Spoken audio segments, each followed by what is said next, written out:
conversar com o cientista político e professor da Fundação Getúlio Vargas, Cláudio Couto. Bom dia, Cláudio. Bom dia, Glauco. Tudo bem com você? Tudo certo, sempre dentro do contexto do que é possível, né, Isso. Cláudio? E você? Nesses dias bicudos que a gente vive. Pois é. E Cláudio, quando a gente fala de dias bicudos, né, a gente observa o cenário político e vê algumas cenas repetidas que, embora previsíveis, não deveriam ser naturalizadas. Ontem, por Uhum. exemplo, o presidente Jair Bolsonaro foi até o sul da Bahia, justificando ali as enchentes que tiveram na região, né, que causaram muitos desastres ali, e equipes da TV Bahia, afiliada da Globo, e também da TV Aratu, afiliada do SBT, acabaram sendo agredidas por seguranças e também apoiadores do presidente Jair Bolsonaro. Como é que você vê mais esse episódio que, infelizmente, se torna corriqueiro durante a presidência de Jair Bolsonaro, Cláudio?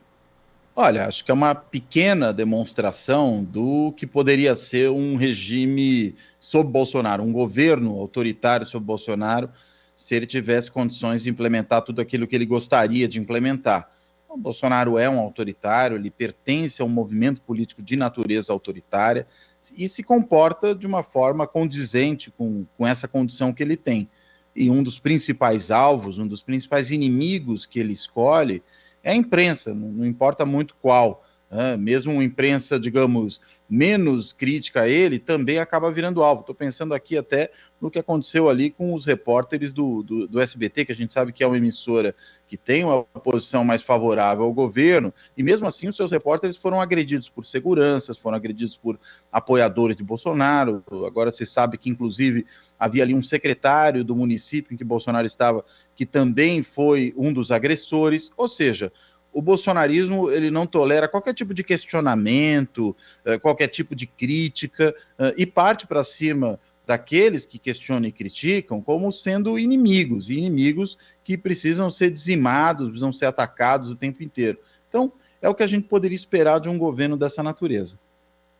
E é impressionante como você ressaltou que isso acontece mesmo com emissoras, com veículos que são mais simpáticos ao próprio bolsonarismo, mas tem um aspecto que é perigoso, Cláudio, queria a sua Uhum. avaliação a respeito, que é esse incentivo, esse estímulo na prática a que apoiadores dele cometam esse tipo de violência, né? Porque a gente sabe que o exemplo do líder acaba influenciando parte da população. Vimos isso refletir, por exemplo, no comportamento antivacina, que ainda bem não foi tão amplo quanto talvez gostassem, né, alguns apoiadores dessa base bolsonarista, mas em relação ao próprio negacionismo, isso também acabou afetando de forma bastante negativa o enfrentamento da pandemia por outras autoridades, como governos do estado e prefeituras. E ontem, inclusive, Bolsonaro voltou a atacar o distanciamento social e governadores. Então, esse exemplo também é muito ruim em diversos aspectos, Cláudio.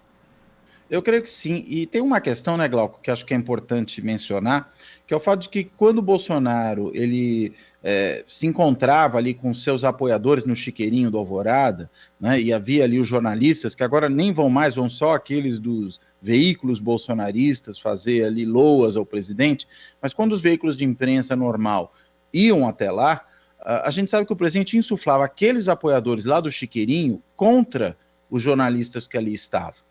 Muitas vezes os fazia críticas direcionadas aos jornalistas e pedia que a claque o acompanhasse.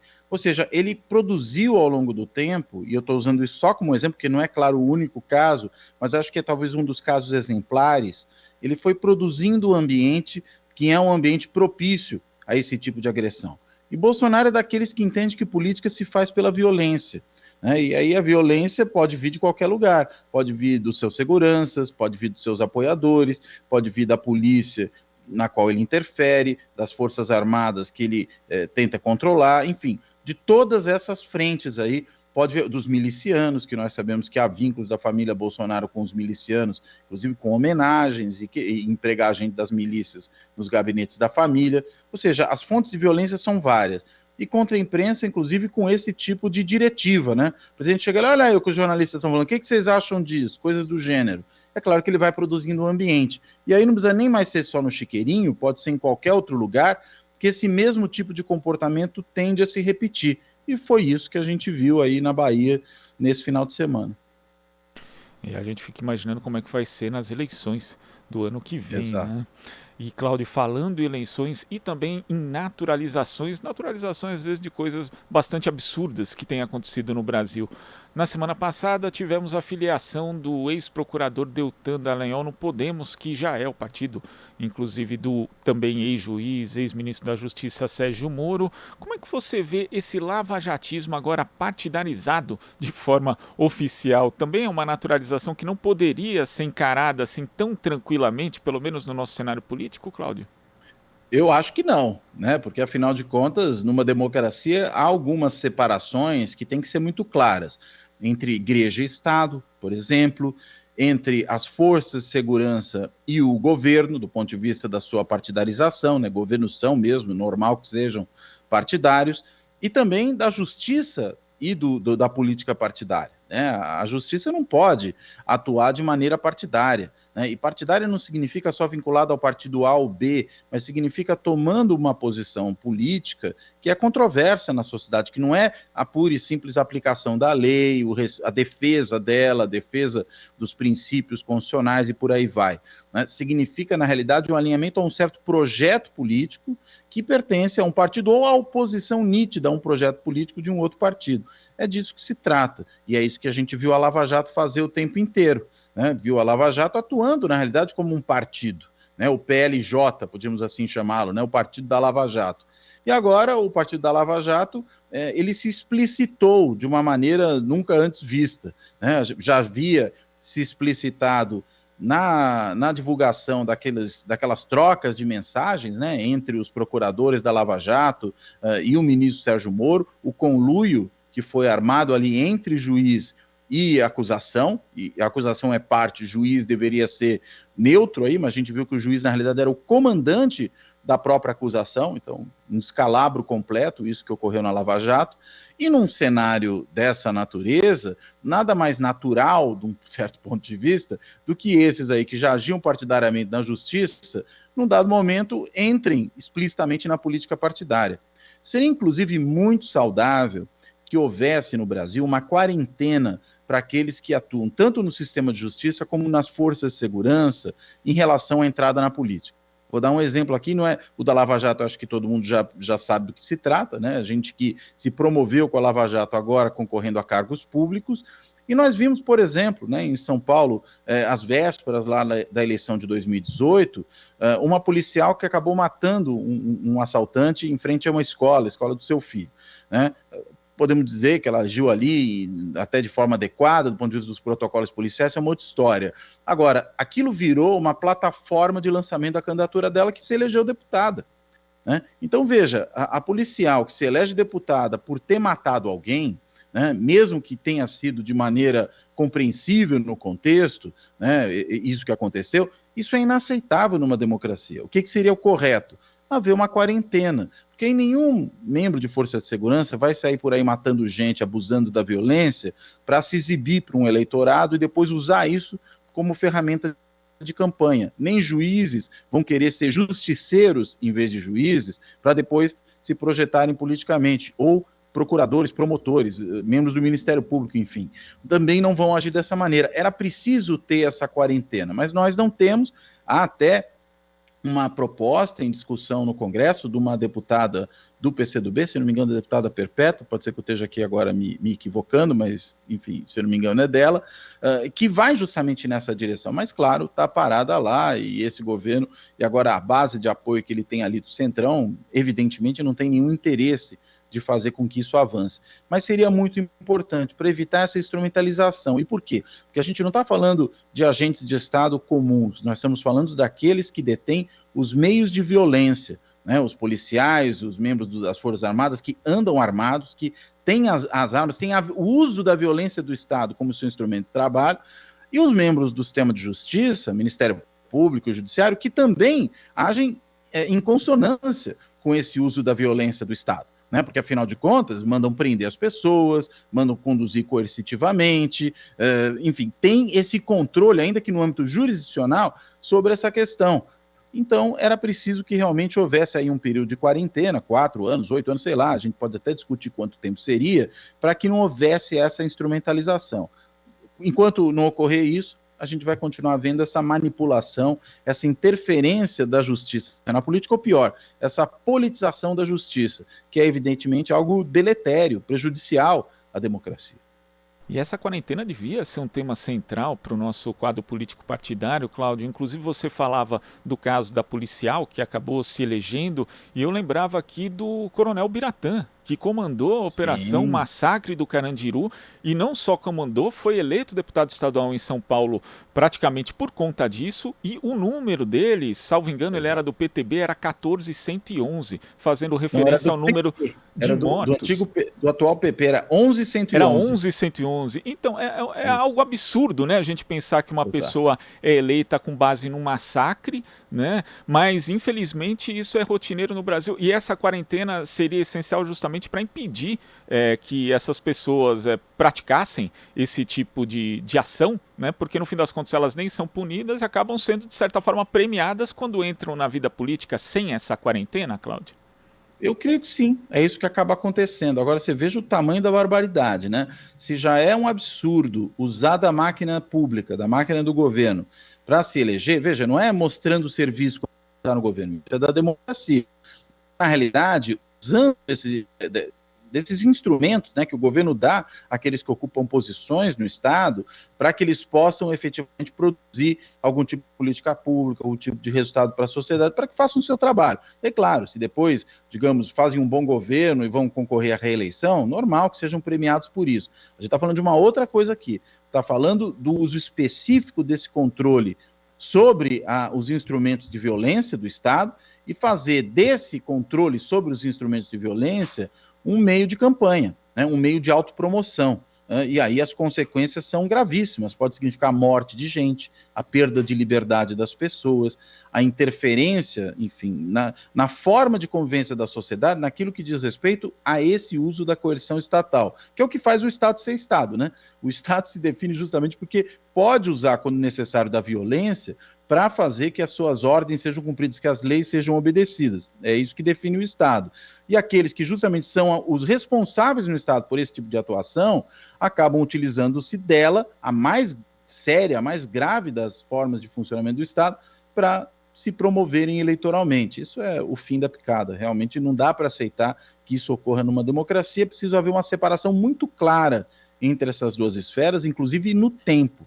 Não só no exercício imediato, e a gente viu que no caso da Lava Jato houve uma confusão já no exercício imediato, com a partidarização da operação, com o conluio entre juiz e acusação, mas também depois, no que se refere no tempo, ao uso disso, porque o tempo, de certa forma, dilui esse efeito. E essa é a importância, torna menos propício para um agente do Estado que usa da violência fazer uso dela para se autopromover de forma imediata. Ele sabe que quando ele for candidato, isso provavelmente já não vai ter tanta importância. Agora, o partido da Lava Jato, Cláudio, ele tem aí como principal bandeira a questão da corrupção, né? A gente sabe a força que tem esse tema no imaginário brasileiro, já foi usado inclusive para destruir alguns adversários e para eleger, né? Em 1989 o Fernando Collor era o caçador de marajás, mas ainda assim o Collor tinha uma história política, tinha sido governador de Alagoas, tinha sido prefeito também, era alguém que tinha uma história. Quando a gente olha para o Sérgio Moro, ele não tem história política, né? E praticamente a única coisa atrelada ao nome dele é essa questão da corrupção. Esse tema tem força para eleger praticamente sozinho um presidente da República, Cláudio, ou 2022 a preocupação do eleitorado vai estar em outras questões? Olha, as pesquisas têm mostrado que a corrupção, embora ainda seja, claro, uma preocupação de boa parte do eleitorado, não é a principal preocupação. Os itens da economia, particularmente, estão à frente. Algumas pesquisas também mostram políticas sociais como questões que se preocupam a sociedade, sobretudo na área da saúde, o que é sempre foi, né, um tema de alta preocupação e agora ainda mais, né, no período da pandemia. Eu acho que corrupção só neste momento não elege, talvez elegesse em 2018, no período mais forte da onda antipolítica. Nesse momento em que, entendo eu, essa onda já refluiu, isso é menos importante. Isso eu acho que é pouco para alguém conseguir se eleger. Pode ser uma plataforma para iniciar uma candidatura? Pode, acho que até Moro pode vir a crescer, e acredito que se vier a crescer, e até acho que é provável que isso ocorra, que ele cresça em sacrifício de Bolsonaro, né? Ou seja, ele roube votos de Bolsonaro, não é à toa que Bolsonaro e família estão tão preocupados, né, com a candidatura de Moro, estão atacando a ele, atacando aqueles que são próximos dele, o Deltan Dallagnol também foi atacado, porque sabem que disputam o eleitorado no seu mesmo campo. Né, e essa é a possibilidade que Moro. Agora, claro, ele tem que mostrar algum tipo de proposta na economia, algum tipo de proposta na saúde, na educação, na política externa, em todas as outras áreas. E até agora o que a gente vê é que ou ele fala platitudes, né, coisas óbvias sobre esses temas, ou ele nem tem muito o que dizer sobre eles. Claro que ele pode ainda estudar um pouco para isso, tal, mas, entendo eu, é muito pouco. Porque, embora ele tenha sido um juiz político, o que é evidentemente uma aberração, ele fez política de uma forma ilegítima, que foi justamente dentro do judiciário. E o pouco treino que ele teve no executivo foi como ministro do governo Bolsonaro. Né? Ou seja, o Moro não entrou no governo Bolsonaro porque deu defeito no Waze, né? Ou porque o Waze deu um caminho estranho e ele acabou indo parar lá dentro do governo Bolsonaro. Não foi isso que aconteceu. Ele entrou ali porque tinha afinidades políticas com o bolsonarismo. Né? Tanto que, em primeira hora, né, manifestou apoio por meio da esposa, que era sempre um pouco a porta-voz dele, quando ele ainda estava no cargo de juiz para esse tipo de manifestação, e abandonou a carreira na magistratura, que a gente sabe que é uma carreira importante, remunera bem, dá muito prestígio, etc. e tal, para virar ministro de um governo fascista, né, do governo de um presidente fascista. Ninguém faz uma escolha dessa por acidente, né? Ninguém entrou nesse governo à toa. Então, a única experiência que Moro tem é essa, e cá entre nós. O registro dele ali no Ministério da Justiça é paupérrimo, né? Ele não conseguiu produzir nada de efetivo e, pelo contrário, endossou as propostas autoritárias do Bolsonaro, como a autorização para a polícia matar a rodo, né? O tal do excludente de ilicitude. Não tomou nenhum tipo de posicionamento em relação aos abusos que o bolsonarismo tinha com respeito a uma série de questões relativas ao respeito às leis, à Constituição, aos direitos humanos, nunca fez isso.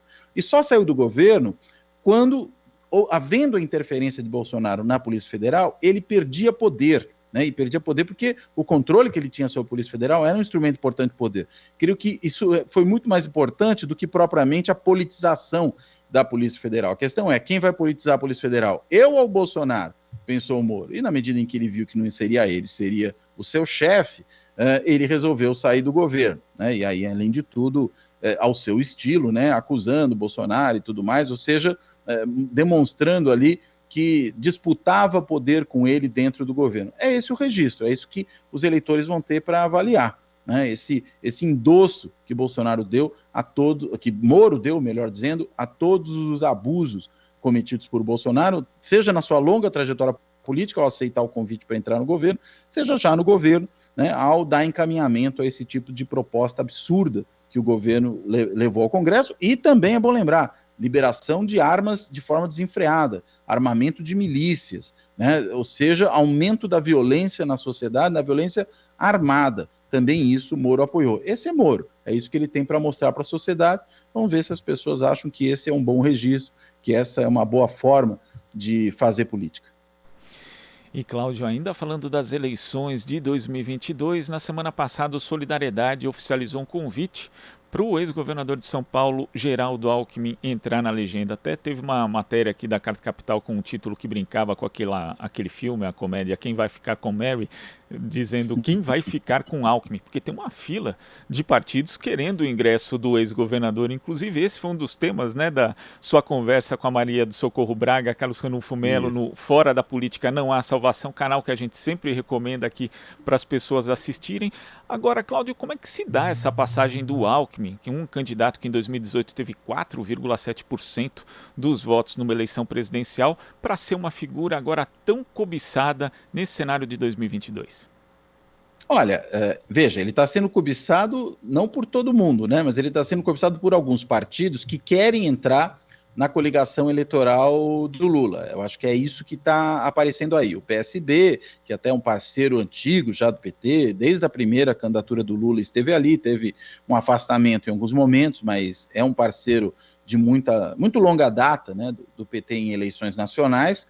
A novidade, de certa maneira, eu diria, é realmente o Solidariedade, que quer filiar o Alckmin, né, para poder justamente ter nele um vice do Lula e ter um posicionamento mais forte dentro da própria campanha e talvez posteriormente dentro do governo, ainda que a gente saiba que o Alckmin está muito longe de ser um socialista. E, aliás, é justamente por isso que ele interessa a candidatura do Lula, porque justamente por ser um político de centro-direita, um político de perfil mais conservador, ele mostra a tentativa que faz o Lula e a capacidade que ele tem de produzir um governo mais amplo, né, de sinalizar para outros setores da sociedade que não a sua própria base apenas, até porque depois, para governar, a gente sabe, não vai ser possível governar só com a própria base, né, só com os aliados mais próximos do ponto de vista programático, ideológico, vai ser necessário atingir outros setores. E o que a presença do Alckmin na chapa eventualmente pode vir a produzir é essa sinalização, né, essa sinalização de que é um governo mais aberto, amplo, até porque até o Ranulfo apontou isso, eu também vinha dizendo isso já há bastante tempo, a gente vai ter que ter um governo de reconstrução nacional, né? O país vai sair devastado da gestão Bolsonaro, como um país que sai de uma guerra, embora não necessariamente do ponto de vista físico, né, do ponto de vista de bombas que destruíram as coisas, mas do ponto de vista institucional, de políticas públicas, de ambiente político, de reputação internacional, ou seja, o país vai ter que ser reconstruído. E, normalmente, processos de reconstrução nacional, eles ocorrem com alianças mais amplas, né? São governos próximos a alguma coisa parecida com governos de união nacional. Então, eu entendo que essa sinalização para o Alckmin, menos pela quantidade de votos que ele tenha tido em eleições anteriores e que, digamos, seriam mais ou menos de forma automática transferidos para o Lula, acho que não é tanto isso. É muito mais a questão do que significa ter alguém como Alckmin na chapa. E significa uma candidatura de perfil mais amplo. E também, cá entre nós, né, quem é que vai poder dizer depois que são dois extremos se a gente tem o Lula numa chapa com o Alckmin? Desde quando o Alckmin é extremista, ainda mais, como é que você vai ser um extremista de esquerda tendo o Alckmin na sua chapa? Isso não condiz com os fatos, com as evidências. Então, entendo eu, é uma sinalização sobre todos esses aspectos, né, para tentar mostrar a amplitude da candidatura, a moderação da candidatura do ponto de vista programático, a capacidade que tem de dialogar com diversos setores da sociedade e a busca que faz de uma sustentação política maior para um futuro governo, né, havendo aí a vitória na eleição.